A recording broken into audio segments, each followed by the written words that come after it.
Bonjour à tous et bienvenue sur cette nouvelle vidéo. Aujourd'hui, je vais venir te parler du Google Pixel 8a. C'est le milieu de gamme de Google, le téléphone qui se trouve juste en dessous du Pixel 8. Et même avant de le déballer et de te donner mes premières impressions en fin de vidéo, je me pose déjà la question suivante au vu des remises actuelles autour du Google Pixel 8 classique ou même du 8 Pro. Est-ce que ça vaut le coup d'aller sur le 8a? Allez, on commence directement avec l'unboxing. Allez, c'est parti!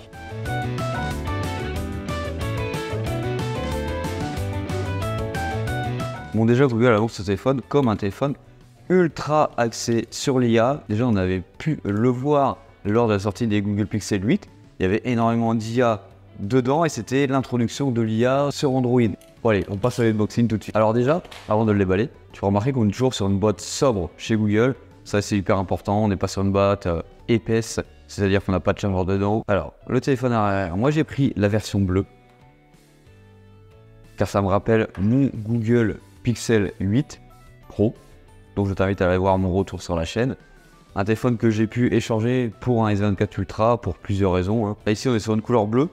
À ce que je vois, on n'est pas du tout sur la même couleur bleue que j'avais sur le Google Pixel 8 Pro, mais sur un bleu qui est beaucoup moins clair. Là on a toujours un effet matifié, et ici on a un effet métallique qui a l'air beaucoup moins brillant que sur les Google Pixel 8 et qui laisse déjà pas les traces de doigts. On va venir tout simplement enlever le petit plastique de protection, qui est un peu léger je trouve. Je te laisse quelques plans sur le téléphone, voilà.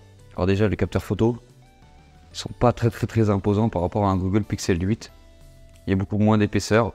Le téléphone est dans la lignée des pixels, c'est-à-dire qu'on a des bords arrondis un peu partout.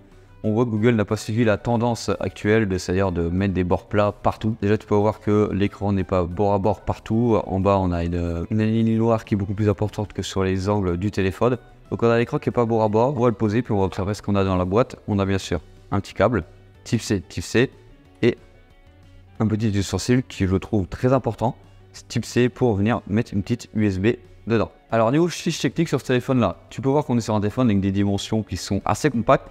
On est sur du 152,1 par du 72,7 par du 8,9 mm d'épaisseur. On est sur un téléphone qui est assez léger, 188 grammes. Tu vas pas trop le ressentir dans ta poche, je pense même que tu vas venir l'oublier. On est sur une diagonale d'écran de 6,1 pouces, donc un format vraiment très compact. Rien à voir par exemple avec un S24 Ultra qui est bien plus imposant, sachant qu'un Google Pixel 8 Pro c'est à peu près la taille d'un S24 Ultra. Niveau définition sur l'écran de ce téléphone, on est sur du 2400 par du 1080 pixels. Bien sûr on est chez Google, donc on est sur un écran OLED dessus. Pour l'écran, j'ai la stat de la superficie que l'écran occupe sur le téléphone. On est sur 81% de la surface avant, et de toute façon ça se voit là sur toutes les bordures, tous les autres téléphones. Là ça se voit moins parce qu'on a un écran noir qui s'affiche. On va pouvoir retrouver bien sûr le Tensor G3 dans ce téléphone, c'est le même qu'on peut retrouver sur le Google Pixel 8 et 8 Pro. Tu vas pouvoir retrouver 8 Go de RAM et on est sur une version de 256 Go de stockage. Bien sûr on peut pas mettre de carte SD dedans, ça c'est un peu dommage, mais c'est tout à fait compréhensible car Google veut sûrement mettre en avant le fait qu'on ait un drive avec Google, donc te faire payer un abonnement supplémentaire pour venir stocker par exemple tes photos. La batterie, on est sur une petite batterie de 4492 mAh. Hâte de voir ce que propose ce Google Pixel 8 Pro après quelques temps d'utilisation au niveau de l'autonomie de celui-ci. Le Google Pixel 8 Pro, c'était déjà extraordinaire comme autonomie, il pouvait tenir facilement les 2 journées. J'espère que là-dessus on se rapproche très grandement de une journée et demie facilement. Bien sûr dedans c'est un téléphone 5G, tu as l'eSIM si tu le souhaites, tu as le Dual SIM. Ça moi je trouve ça ultra important d'avoir du Dual SIM sur un téléphone à l'heure actuelle, car ça te permet de mettre ta SIM Pro et ta SIM personnelle pour venir travailler avec ton téléphone. Niveau photo, je te montrerai après les résultats lors des quelques premières photos que j'ai pu prendre. Tu vas pouvoir retrouver 2 capteurs à l'arrière, un capteur de 64 mégapixels, c'est le grand angle. Il ouvre à f1.9, tu vas pouvoir retrouver un ultra grand angle de 13 mégapixels ouvrant à s2.2. Et puis devant, tu vas pouvoir retrouver un capteur de 13 mégapixels juste ici. Je vais te faire un petit zoom sur les capteurs arrière, comme ça tu peux voir à quoi ça ressemble. Et comme je t'ai dit en début du unboxing, c'est vrai qu'ici on a une partie qui est beaucoup moins imposante que sur les Google Pixel 8. Bon allez, je vais le configurer et bidouiller un petit peu ce téléphone là. Je te retrouve juste après pour te donner mes premières impressions sur le téléphone. Alors mes premières impressions sur ce Google Pixel 8a, c'est quoi? Déjà le gros marketing de Google cette année, c'est l'intelligence artificielle. Pour l'instant sur ce Google Pixel 8a, rien de surprenant par rapport au Google Pixel 8 Pro que j'avais avant. On a pratiquement les mêmes fonctionnalités en IA que les Google Pixel 8, donc là-dessus rien de nouveau. Chose qui est assez intéressante, c'est qu'on parle d'un téléphone qui tourne autour des 540, 550 euros. À ce prix-là, c'est vrai qu'on a très peu de téléphones avec de l'intelligence artificielle. Mais pour le prix de ce téléphone-là, tu rajoutes 50 euros. Au prix du marché actuel du Google Pixel 8 classique, bah, tu peux l'acheter.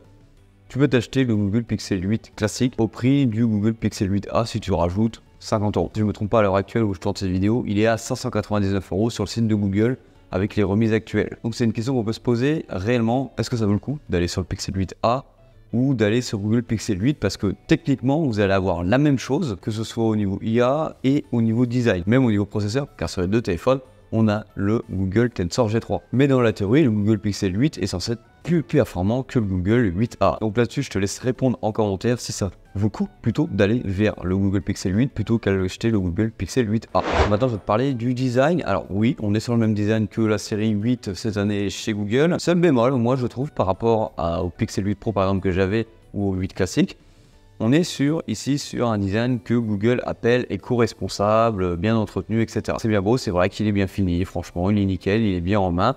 Bon, hormis l'écran qui ne prend pas toute la superficie devant, ça c'est pas très grave. Mais à l'arrière, je sais pas si t'entends, c'est creux.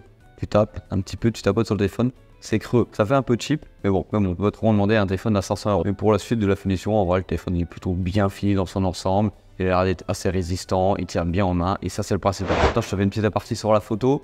La photo, je trouve qu'elle est vraiment très bien réussie, que ce soit du zoom x1 ou zoom x2 pour le peu de photos que j'ai pu prendre. Dans son ensemble, ça respecte bien la colorimétrie de Google. Franchement, sur certaines photos, je pense qu'on fait pas la différence entre un téléphone à 1200 euros et ce téléphone-là sur certaines photos. Mais pour l'instant, ça va. Franchement, ça fait des très très belles photos. Bon, passe pas au-dessus du zoom x2, ça marche pas. Voilà. Niveau selfie, c'est plutôt bon, c'est vraiment très bien. Le mode portrait marche plutôt bien, franchement. Je te laisse observer les photos que j'ai pu prendre avec.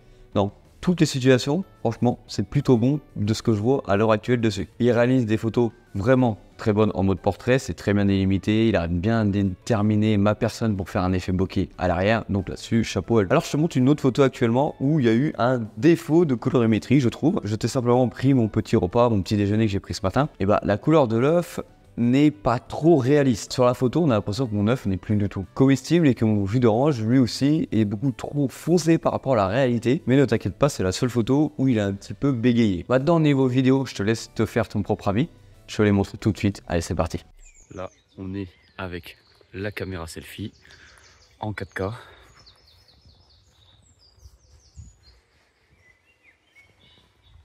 Franchement, pour une première impression, c'est plutôt pas mal. Tout ce qui est photo, vidéo pour l'instant, ça passe. Ça passe vraiment très bien, je trouve. On est sur les couleurs de Google. C'est la colorimétrie sur les photos, vidéo. Ça ressemble beaucoup au Pixel 8 Pro que j'avais. Donc ça suit la tendance. C'est plutôt pas mal. Hormis, comme tu as pu l'entendre tout à l'heure, et surtout vu. C'est vrai que des fois sur certaines couleurs, c'est pas trop ça. Surtout sur mon petit déjeuner de ce matin que j'ai pu te montrer. La photo, en tout cas de l'œuf, on a l'impression qu'il est périmé sur la photo alors qu'en vrai il était bien jaune, hein, il était bien très jaune. Alors là on se retrouve avec les caméras extérieures, 4K 60 images par seconde. Le focus se fait plutôt bien, c'est plutôt pas mal. On va partir en zoom x2.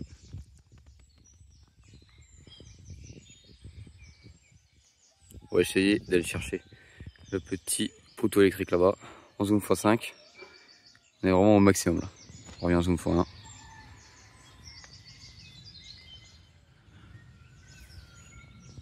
Franchement, c'est très très très bon. Niveau vidéo. Maintenant, ça c'est mon ressenti en regardant l'écran tout de suite là. Maintenant, ça reste à voir quand j'aurai vu le rendu tout simplement sur mon écran d'ordinateur.